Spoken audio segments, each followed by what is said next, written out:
What's up, NES fans? NES Rex here. I'm about to go out to the swap meet that the Portland Retro Gaming Expo kind of gets funded on, and the Northwest Gamer, you know, whatever those guys call themselves. Their swap meet that they put out up in North Portland. So as you can tell, it's like a super beautiful January day in Portland, Oregon. No rain, no nothing. So it's gonna be a fun day, and I'm gonna shoot some video and see if we can trade some games out, maybe make a little bit of money, and get some more games. So we'll see you guys.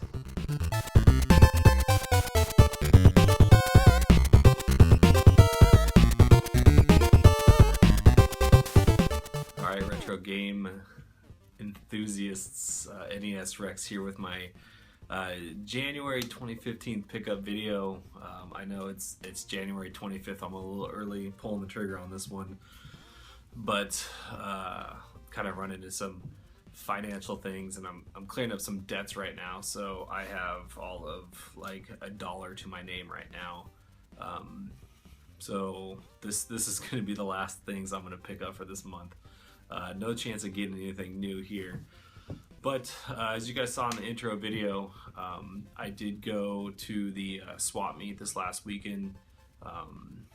You know, I planned on doing this, you know, beforehand, and when I got a chance to clear up all those debts and all of my money ran out, I still decided to go anyways. You know, I saved $5 to get in for the entry fee, so I could get into the show.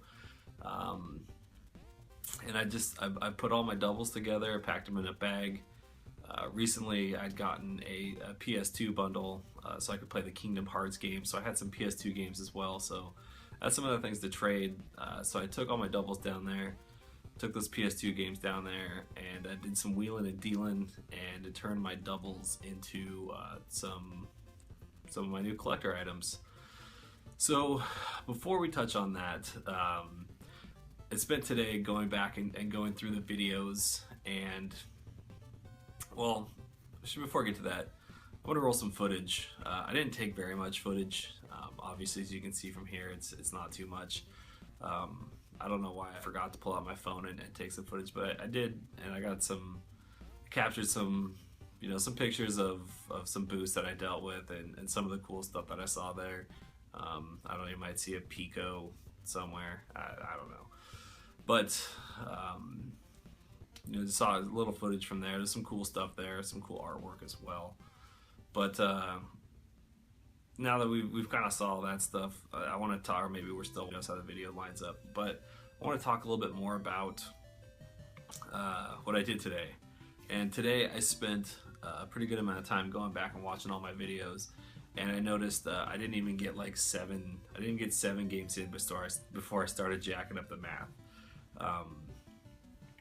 So, you know, my math got all jacked up here and there, and my final number, I think, where I'm at currently is 140. I don't know what number I had posted earlier or whatever, but I showed you, well, I counted 140 games that I showed you. I showed you a couple other ones that I didn't count, and then also some other ones I said I had doubles of, when in fact I did not have doubles of them yet, and I should have been counting them. So I'm gonna get caught up. I'm gonna get caught up on those games. So first game that I did not show you, and this is where everything kind of got jacked up. Wheel of Fortune. This was one of the games that came with the pack, and it was one of the free games that I got with the system and all that stuff. I think I find a good way to stack these here. So Wheel of Fortune, I skipped out on that back in September or whenever that pickup was. So that Wheel of Fortune cost me nothing. Next one, so 142. This one came with some of those other really clean carts with the manuals and the sleeves and all that stuff, and it was Tombs and Treasures. The manual is a photocopy. It's pretty photocopy, and there's a photocopy of a map in here as well. So I had a couple of these where things got photocopied, so I'm not quite sure what whoever owned these before I did was doing there. But Tombs and Treasures, I picked that one up November. Paid $2.75 for that one. Got it priced out at like $13, so that was a pretty good little pickup. Next one, oh no, not that one. Next one sitting right here in front of me. This one I paid $21.09 for in December. This is game 143, and that's a pretty high price tag, right? And the reason that the price tag is that high is because it is boxed, brand new, Orb 3D if you couldn't see it, but it's brand new. It's sealed. It's got the glasses. It's even got the foam insert piece in there as well. So this one, I saw it and I was like, oh man, it's a really clean copy of that. Everything's in there. Everything's nice and packaged well. The box is in really good shape. The tabs are really nice. You know, the edges are a little worn, but you know, nothing too bad. But a really good pickup there. I got it priced out at, oh geez, where is that? Like $25, package like that. So not too big of a saving, but it's really my first complete in-box game. So I was pretty stoked about that. Yeah. So next one that I got, game 144, I paid $4.64 for these next four. I don't know how I skipped all four of these. I got all four of these at the same time. But that's Dig Dug 2.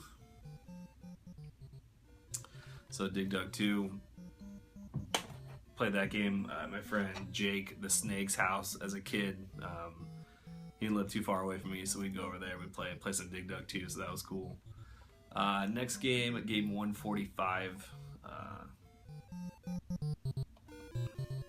Metal Mech, or Metal Mech Man and Machine. I played this game, popped this game in and played it. I thought this was a different game. I don't know why. I had two auctions I was looking at the same time, and one of them was another metal game that's got a pretty high price tag on it. I thought I won that one, but I won this one instead, which, you know, whatever. But the second thing about this one though is that it's got some top label tear on it, so I'll be looking for a replacement on this one. Sad. After that, again, $4.64 for these. Millipede. So that's game 146. Pretty fun game. I remember playing that one as a kid for a short amount of time. And then a very big childhood game, not on the Nintendo, but on some other systems that we would play this on, and that is game 147, Paperboy. Fun game. I think I've kind of outgrown it as a kid. I've tried playing it recently, and it's just not as fun as I remember it. I was never very good at it anyways, but it is what it is. So that should have got me clear up through December. So that's going to put me at 147 through December. Not a bad little number. And then that's going to take me to January 2015. I still haven't decided how I'm going to do this yet, but I'm doing it this way for right now. I'm pricing all these games out at $0. You know, it just seems like it's too much math to figure out what I traded out and what I got back in. So these are just trades. I'm going to call these trades at $0. So we're going to start with the first game. And I ended up trading two of my PS2 games for this. I traded, I think I had a Shadows of Colossus and a Time Splitter 2 or something like that. So I traded those two games off, and the guy gave me $11 in credit. So I picked up a couple games here. Game 148, Air Fortress. So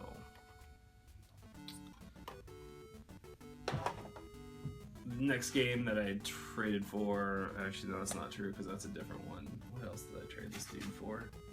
Here we go. So this will be game 149. The second part of this was Star Soldier. I don't think I know anything about this game. I don't remember anything, but it looked cool, so I picked it up. Cart's in good condition as well. It's a little banged up, but nothing a little clean and can't handle. The first thing that I picked up while I was at the swap meet, which is going to be game 150, is to go with my Voss controllers. Is I actually finally picked up an Arkanoid. So I'm excited to see if my controllers actually pan out or not. It's got some sticker on the back of it, but nothing too bad. Yeah, so I'm excited to pop this in and see if the controllers work or not. So that's game 150. Game 151. I traded the rest of my PS2 lot for this game. Yeah, traded the rest of my PS2 lot for this game. They were just dollar games. They weren't very good. There was like the very first, what's it called? Dragon Ball Z fighting game on the PS2, and then there was like Smuggler's Run, Greatest Hits. I mean, just you know, not very good games. So I traded, I think, 5 of those off for $1 each, and in return that got me a copy of Bump and Jump. So it got me a Bump and Jump. So this next lot, I pretty much traded this dude 3, 4, 5, 6. I think I traded this dude 14 of my doubles for these games. And again, if you've seen some of my doubles, the doubles aren't too much to call home about. Some bases loaded doubles of that and some other stuff.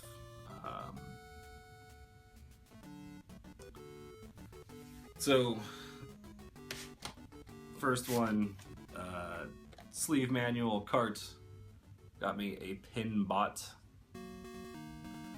It's in really good condition.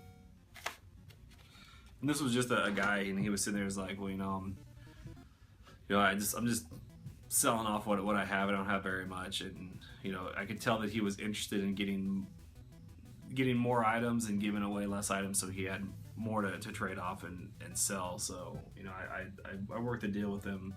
None of these are worth too much, but it was enough to kind of fill out my collection a little bit more. Next cart, Sesame Street 1, 2, 3. I've got the combo cart, so I needed the standalone one, so I picked that up. Followed that one up with Black Box Slalom. Another black box I can check off of my list. Looks like the top part of the label's got a little ding in it, but not too noticeable. Black box update. I'll put that down here. Tell you where I'm at on my black box completion list. Next one I got another one with a manual, To the Earth. Looks like the manual's got some taped up portion of it, but that's cool. I mean, what are you gonna do? Find another manual. Next one we're talking about here is Vegas Dreams. Getting my casino collection topped off here with Vegas Dreams. I don't know if I have any other casino type games I gotta get, but I think I've got pretty much all of them. I got the Casino Kids, Caesar's Palace, that one, so I don't know if there's anything else. And then last but not least, the ultimate game of cat and mouse, Tom and Jerry. So that's kind of where I ended up. That puts me at a grand total of 157 games so far. I sold a couple other of my doubles. I think I sold a Mario 3 and I think there's a Dracula, a Castlevania 3, Dracula's Curse in there, and some other one. Some dude gave me $15 for a couple of those doubles. Like I said, I was looking to unload them. Wasn't trying to get retail out of them. I knew I wasn't going to get retail at a swap meet, so I was just trying to get some more money in my pocket so I could make some more game pickups, although I had to keep that money and put it towards that debt thing I was telling you guys about. But overall, it was a fun time. I got to hook up with my buddy Mike. So that was cool. My buddy that I work with, Mike, he's a game and console collector as well. He was looking for some TurboGrafx 16 stuff, but wasn't able to find anything in his price range there. But that was cool. His two boys were there, Connor and Jonas. It's totally cool hanging out with those two. It's amazing to see an event like that through the eyes of kids as well. They were able to pick up some cool stuff.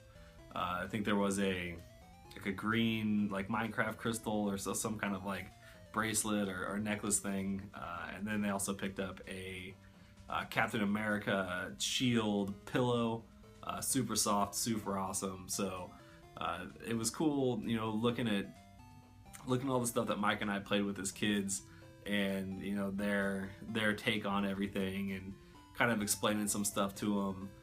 If you guys saw, there was a Flintstones Dinosaur Peak there as well, so I got to talk to them about, you know, how that one game is worth a pretty big price tag, and I think there's a Snow Brothers next to it as well. So there's some cool stuff going on there. We got to play some of the old games, watch them play some of the old games, see the artwork, and it was an overall really good time. It was a really good little afternoon. God, it seemed like we were there for like 45 minutes, and it turned out to be almost 3 hours that we were there. So it was cool. I was hoping to see Tyler and Terry while I was there, but you guys, I missed you. I don't know what happened. We got there kind of early, and then we left, you know, a couple hours to spare. So I don't know if you guys came later, if you guys had something else going on and didn't make it. But you know, sorry I missed you on that one. Hopefully we'll be able to catch up at another time.